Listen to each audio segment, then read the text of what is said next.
When Erica Ford saw that she was attending way too many funerals for young people who were victims of gun violence, she decided there had to be a better way. That's one of the reasons she founded Life Camp Incorporated back in 2002 to increase and promote peace and to interrupt the violence that so often puts young people of color in the path of police.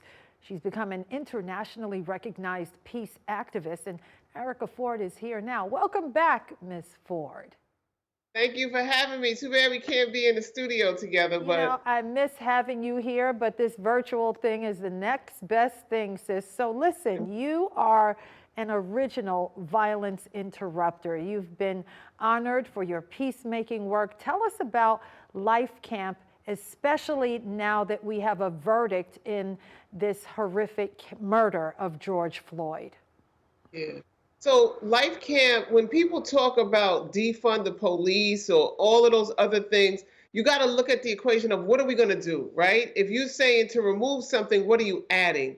And the work that Life Camp does and the New York City Crisis Management System does is we presently co-produce public safety. And so we work to intervene and mediate incidents of violence before the 911 call is made. So the more that we decrease the 911 call, the more we can decrease the interaction between police and community, the more we can help people heal and transform from the generational trauma that makes them even think about doing something to pick up a gun or impact harm on themselves or somebody else. And so it's about moving the hate, moving the anger, increasing the love.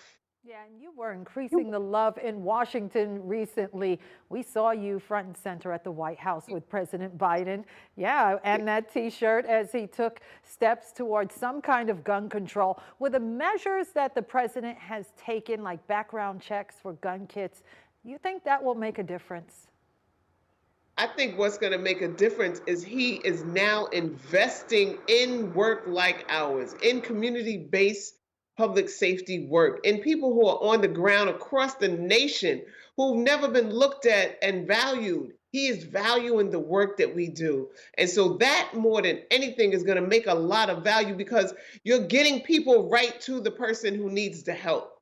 And so, yes, the laws are going to make a difference, but the people that are going to be able to be ignited and the new sector, the new industry that is going to be able to be built around helping people heal and transform is even greater.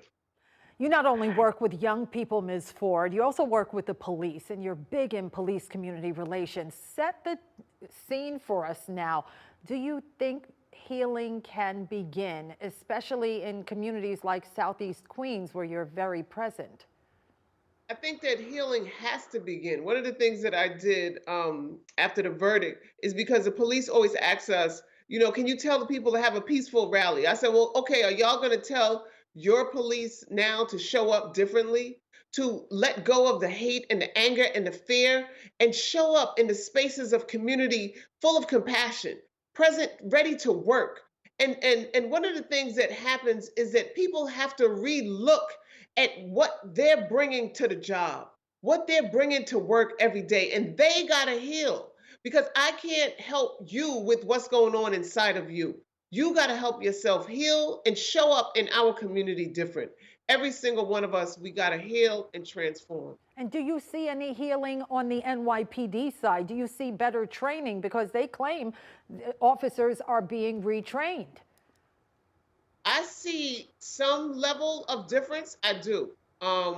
On a day-to-day basis, are young people still being disrespected and treated in a snap kind of, just disrespectful kind of way? Yes. Just now, these two police were telling me I just finished meeting with top brass at the Barclays about an event.